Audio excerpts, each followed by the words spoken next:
Hello and welcome to Two Wheels Better. This week we're going to be looking at the new driver licensing laws that are coming in on January the 1st and just what they'll mean to you. And to help me get through this highly complex task, I'm going to have with me Ian Lee, who is General Manager of the British Motorcyclist Federation Rider Training Scheme. This might look like Wayne's world, but it isn't. But Wayne will be along shortly and he'll be looking at gloves. Dianne Youdale, in the meantime, will be chatting up yet more lucky bikers, while Paul will be out on a Yamaha TRX. But first, after all Ducati's latest successes, let's talk Ducati, and I'll be out on the road on a 916 SP.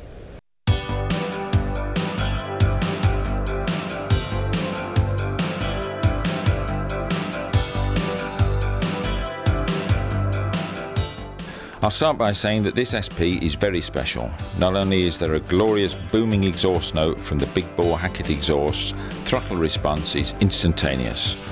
From 7,000 revs, the twin injectors come into their own, and then things really start to happen. The boom turns into a crescendo of noise. The scenery simply blurs. This is low-level flying at its very finest.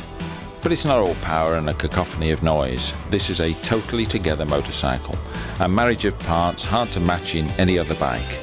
Even the rider becomes part of this bike. You don't sit on it, you sit in it. It becomes an extension of you. You think it, it does it. It's a very desirable motorcycle. It gets people's passions going, more so than perhaps some of the four-cylinder machines that are on the market. I think it's the V-twin. When people come in, what actually has drawn them? Is it the looks, particularly of the 916? Is it the looks, or is it the sound, or is it the racing reputation? It starts off with the looks, but then it's the combination of all three things: sound, the racing, the success. It's the style basically that starts things off. And you find that once a Ducati owner is a Ducati owner, does he tend to stick with the mark? They become very loyal, yes. We get people who buy one and then they buy the next model and so forth. Yeah, it's a very loyal bunch of people who buy Ducatis. We've now moved into the Aladdin's Cave, where everything's done, all these trick bits and pieces on Ducati, and this is at Devymead's, authorised Ducati dealer in Tamworth, Staffordshire. With me is Chris Webb, a mechanic here, but more than that, he owns his own 916, so he knows about these, a heartfelt feeling, I should think. Chris, is that right? Right, yeah, I love them. Now, if we just look at the old 888, sounds terrible to say the old 888, but nevertheless, what are the significant differences between the 888 and the 916? Well, basically, it's the sleek look of the front. The 916 has got two headlights. Everything's quick detachable, fairing panels, petrol tank, and the swinging arm is single-sided, so you can get the wheel out very quick. And engine-wise, they were very similar, weren't they? Yes, the engine's very similar. Swinging arm bolts onto the engine at the back as well as the frame. Your 916 is in the background here. I can see lots of trick carbon bits and pieces. Just tell us what you've done to it. Okay, I've got Marchesini wheels on it. I've got a quick shifter gear change system on it. John Hackett footrest hangers. QB carbon fibre parts all over it, even the airbox and the air ducts. I've got an Olin steering damper and brakes off the Corsa race bike. That's probably about it. Any engine modifications? Different chip in the ECU, and it's also got a big bore John Hackett race pipe on it as well. Chris, you said earlier you'd got a quick shifter on it. Just what is the advantages of the quick shifter? Yeah, the advantages are you get a clutchless gear change. What you do, you keep your throttle open all the time and just use the gear lever to change gear, and it cuts the ignition momentarily. So as soon as you touch the gear lever, that does the trick, cuts the ignition, yeah, and you've made your super quick change. That's right, yeah. One thing I've noticed with mine, taking the fairing off, just half the fairing, 9 screws to undo, they're little Allen screws, takes an age. On this one, they're quick release, doesn't take you any time at all. No, you can take them off very quick, under 10 seconds. They've all got Zeus fasteners on, so it's very quick. Right, we'll put you to a little test, Chris, and we'll give it a crack. So, off you go. Okay.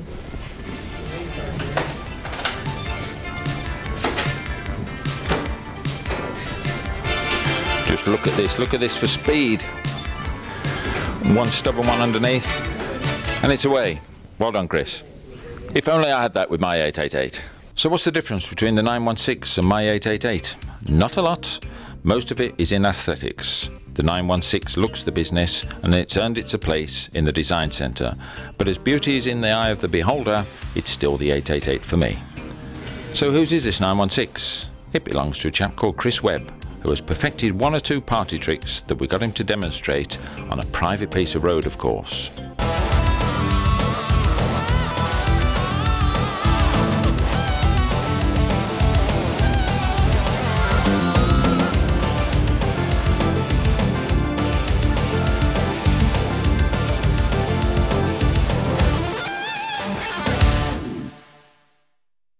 Let me have a word with Ray here, who's the owner of this beautiful machine. Ray, can you tell me what made you buy a Ducati in the first place? Well, Jeff, after 29 years of motorcycling, I happened to be at the motorcycle show in 1994, and I just fell in love with it on the stand. And as it was at that time by far the best motorcycle you could possibly buy, I decided to get one and had to wait some 9 months for one to come, but when it came it exceeded all my thoughts, and ever since I'm just stunned to ride it. It is wonderful. Ray, I know SPs are expensive in standard trim, but with all your trick bits and pieces, just how much did this one cost you? Well, it's something I don't like to talk about because I have to attempt to keep looking in my checkbook and justify it to myself, but it's a lot of money then, yes? Yeah, with all the bits on it, it's worked out around about 19,000, but it's worth every penny, Jeff. I'm sure it is, and from the smile on your face, I think you made the right decision, Ray. Absolutely, Jeff, thank you. Well, we've got a bit of luck here because we've got a rather unique experience these days and a very rare one. Follow me. Excuse me, chaps, could I just interrupt a second? Do I understand you're just about to take delivery of this beautiful SP? Yes, I am, yes. And who are you? I'm Ray Kibble, and this is the second one I'm taking delivery of now. So you're a glutton for Ducatis then? Oh, I really enjoy the motorcycle, very good. Well, I've got to be honest here. I was chatting to Chris earlier inside, and he did say that in fact you placed an order for this one when you bought your previous one. So what have you got, two now? Well, unfortunately, the first one 3 weeks ago got stolen down in Western-super-Mare. But yes, I had to order this one because there's an 18-month waiting list on these things. So I ordered the machine as I took delivery of my last one. Yes. So, quite a man, eh? What do you do for a living? Or perhaps you shouldn't ask, it's none of my business, I suppose. Well, I run a haulage company in the Wolverhampton area, basically general haulage, you know. Because these things are not cheap, are they? And I understand again from my spies inside, you're going to spend a bit more money on this one as well, are you? Carbon fibre bits? Well, we're expecting to spend probably best part of another £2,000 on top of the price of £17,000. So yes, it's going to turn out an expensive machine.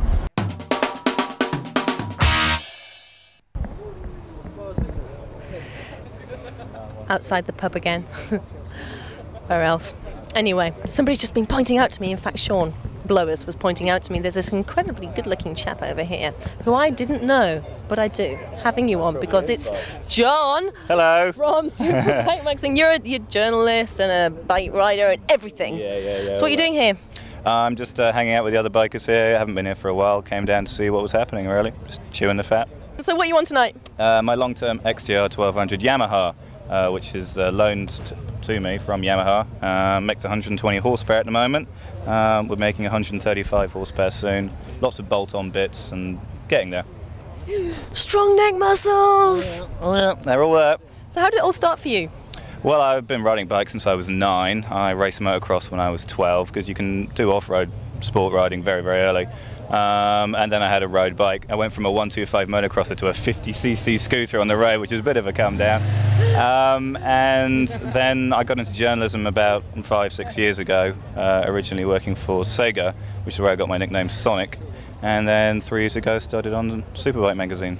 So Sonic, what's the future? What do you want to do? If you had, apart from getting a Piaggio, explain yourself quickly. Oh yeah, Piaggio 125, got to have one for 10 years, going to get one next year. Lovely. Okay, yeah, you know. So what else is the future apart from that? Motorcycles and winter and coldness and overcoats and then summer, and that's when it all makes sense again. I don't know, I'm going to be racing next year in the Honda CB500 Cup, which is more fun than anything else. Little CB500, little commuter bikes, but they're all going to tune them up and take them racing at national level, so that'll be fun. Sounds really good. And if you just look over there to the lovely blonde lady, she's looking very worried because that is his loved one. Okay, and yeah, here's a visual reminder of why they call me Sonic. It's on the back of my lid, painted by a good friend of mine up in Cheshire, and that's like my signature, if you like. What's your signature? Phone number coming next. It's great seeing you down here, John. Thanks very much, Diane. Cheers. Well, don't go away. Join us after the break for a hand-warming piece from young Wayne.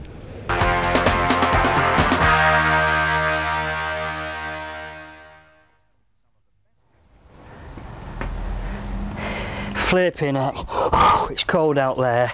It's not really, but it will be in a couple of weeks. As it is now, it's moderate, the weather, so we don't really care about the gloves we've got. The ones we've had all summer will probably do. But in a week or two, the winter's here. Our little fingers are going to get cold. So we're going to speak a little bit about gloves from various different origins, of various different materials and different thicknesses. Some are warm, some not so warm. Can I show you first of all that gloves can be made of various different materials. This one is an all leather glove by Belstaff. It's about £40.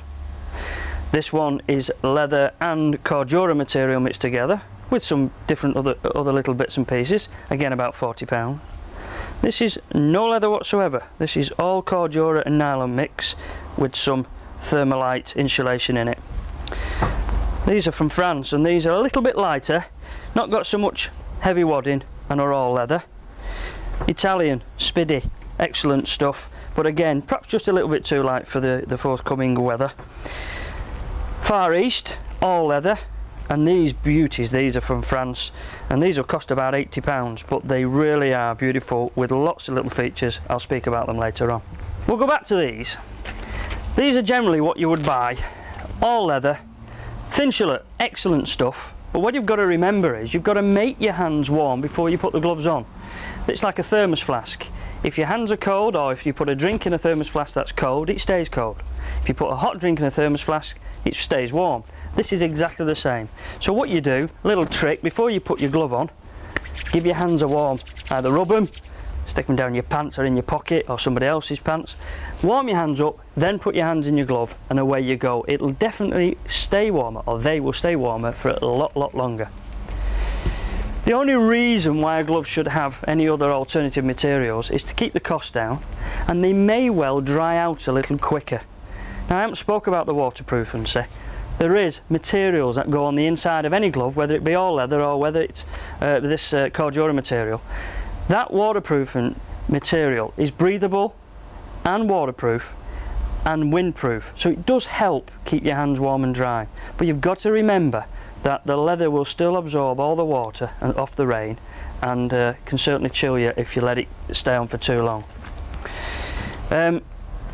All material just simply keeps the cost down, that's all it is, and they look quite trendy with different colours. You'll get blue, you'll get green or whatever to match your bike.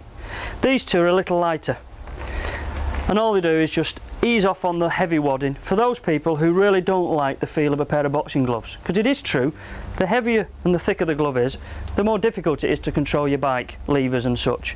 But something you get used to. It's well worth it because obviously if your fingers are cold you've got less control of the bike than when your fingers are warm. So sometimes it's worth the sacrifice and worth wearing heavy thick gloves. Now what we need is a pair of hands or a little model. Oh look, Sooty with no clothes on. I've wanted to see Sooty all my life. Oh, it's Paul. You've spoilt it for me now, Paul. Have I ruined it now? You have. All these years I've wanted to see Sooty with no clothes on. Oh, you sad man, Wayne. What I do need now, I need both hands now. I want you to try these two gloves on. Right. Put that on the hand that it fits. Yeah, fits that one. Does the glove fit? Well, more or less. Well, if I had the choice, I would say that one feels like I should be doing the roses, pruning the roses perhaps. That one feels pretty good to me. Feels nice and tight and comfy. Should do, mate. And warm. Should do. 80 quid from France, about 25 quid from Far East. You get what you pay for. They're worth every penny, aren't they, really? Yeah, and they fit like a glove. You took the words right out of my mouth, Paul. I'll see you soon, and I'll see you next week. The driver licensing laws coming in on January the 1st. Do you understand them? Vaguely. No. Not a chance. No. Excuse me, ladies or girls, or whatever you like. Hello. Two wheels. Very good. Yes, two wheels better. Well, you'll be on. I'm trying to find out from people just what they understand about the new driver licensing laws coming in on January the 1st. No, this isn't an examination, it's all right. I just want to get sort of feedback from people. So, obviously, you know something's happening, but do you know what's happening? No. I think if you're under 21, you're going to be restricted to 33 brake horsepower bike if you pass your Class 1 test. And you're restricted to doing 2 or 3 years on that bike before you can move up to the next one. Yeah. Generally, it's going to be more expensive and harder to get. Are you worried about what's happening in the new year? Or perhaps if you've got a licence, you couldn't care less. But I think you should care less. And I've got a man here with me who cares a lot because he trains new riders, the important lifeblood to motorcycling. Ian Lee, General Manager of the BMF Rider Training Scheme. What can you tell me about this lot? It's a little bit of a dog's breakfast, isn't it? I've done some interviews earlier and people seemed very, very confused about just what was going to go on. Yeah, it certainly is a bit of a mix-up. There's been so much misinformation put out by people, it's unbelievable. Basically, the law takes effect on the 1st of January this coming year, 1997, and it will apply to every single person that wants to ride a motorcycle, irrespective of how long they've ridden in the past. At one time, if your licence started before December 90, you could ride as a learner on the road without having to do CBT. But from the 1st of January, the grandfather rights to that have been taken away, and everybody's got to do it. So even people that are riding now, by the 1st of January 1997, they must have a CBT certificate in their possession. But if you can just sort of take us through perhaps the most simple thing. Someone wants to start, and if they're under 21, what do they have to do? Right, well, basically, if you've got somebody under 21, providing they're 17 years, older than 17, then they will be allowed to learn to ride on a bike of between 75cc and 125cc. The problem arises when it comes to taking the test, because if the bike that they take a test on can only achieve a maximum speed of around about 60 miles per hour, sort of up to that level, then they will get the new light motorcycle category licence, which will restrict them to a maximum size of 125 unless they actually take another test. So if this wasn't complicated enough, there's actually 2 licences and 3 ways of getting them, isn't there? There's this mysterious one, this direct access. What's that one all about? Yeah, basically direct access. What direct access means is if you're 21 years old or over, then instead of having to muck about and take a test on a 125 machine or such, you can actually take a test on a machine of 47 horsepower or bigger, and providing you pass the test on that machine, then you will be able to ride anything at all that you wish without having to wait for a 2-year period. You can actually learn to ride on a Fireblade and take a test on a Fireblade, providing you're over 21, and when you're actually learning to ride on the road that you go out with a properly qualified and suitably qualified direct access instructor, then yeah, you can learn to ride on a Fireblade, take a test on a Fireblade, and Bob's your uncle, you can ride anything you want. Well, I hope you all understood that, but if you didn't, we are producing a fact sheet and it will be available from us, Granada Sky Broadcasting, Granada Television, Key Street, Manchester. Well, I'm here again in my favourite place on earth, the motorcycle dealer's showroom. And this week I'm looking at the Yamaha TRX 850. Some people would call this the Japanese Ducati. Well, it's easy to see why they would call this the Japanese Ducati. There's a steel trellis frame and it's clearly visible below this half fairing and beneath the petrol tank. This is Yamaha's 850cc water-cooled parallel twin. Has a double overhead camshaft and 5 valves per cylinder. And the engine is really a revised version of Yamaha's TDM 850 engine, although it has a revised firing order. What they've done is they put a 270-degree crank in it, which actually makes the pistons fire at different times rather than both together. This produces more vibration and gives it that classic twin feel. The braking on this machine at the front is provided by twin discs and 4 piston calipers, and to the rear there's a conventional single disc and a twin piston caliper. The instrumentation on this machine is typically uncluttered. It's very basic, there are no frills and no fancy gadgets. The riding position is quite sporty, although this is a serious fun bike. And to discover just how much fun this can be, there's only one way to find out. Well, the first thing you notice when you're riding the TRX is that it vibrates, but doesn't every good twin. It certainly doesn't like being in the wrong gear. But it feels torquey and there's plenty of low down grunt, as you would say.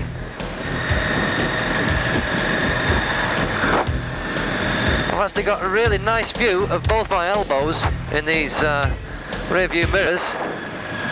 Really not a lot of use at all, really, to be quite honest. 5-speed gearbox on this, and you think it'd be quite happy to sit in second gear most of the way around town, but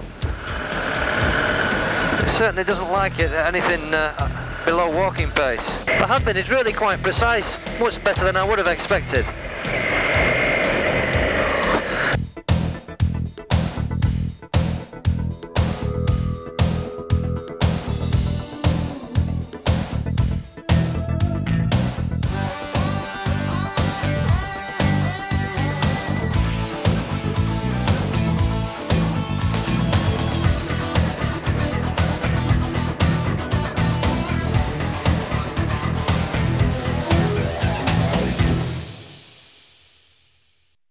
Well, I've just been out and had lots and lots of fun on this Yamaha TRX 850. It really is a serious fun machine. And I'm joined now by Barry from Colin Appleyard's Motorcycles, and something I want to ask you, Barry, is it's a great riding position. It's a lovely sporty position for me, the rider, but this pillion seat, well, it looks like a bit of a joke to me. Is it an afterthought, or what's it all about? I tend to think the Yamaha was derived from looking at Ducatis, and certainly the early ones with the open frame. And Ducati, the first ones, didn't have a pillion seat. So I think Yamaha decided, well, shall we have one or shan't we? And last minute stuck one on. It's great if you want to get rid of somebody on the back, a quick wheelie or fast acceleration and off they go. Unless she's 5'2", blonde and clinging to you, well, maybe you'd keep hold of her. Right, so you put someone who you don't like on the back of there because you're not going to see him again. Right, I see. So this is really, it's not a sport bike, it's a sport riding position, but does it have a name? Has it got a particular role in the motorcycle world? What kind of a bike is it, and what's the best thing about this bike?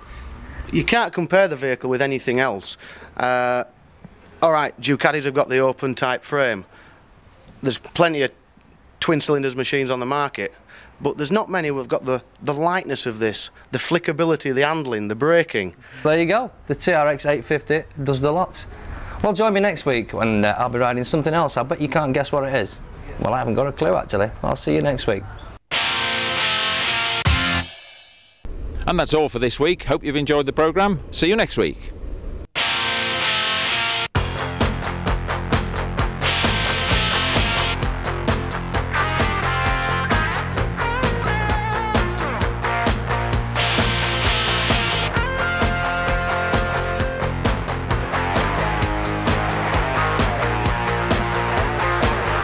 And don't forget, if you'd like that free information sheet on the new riding legislation, please send a stamped addressed envelope to Granada Television, Key Street in Manchester.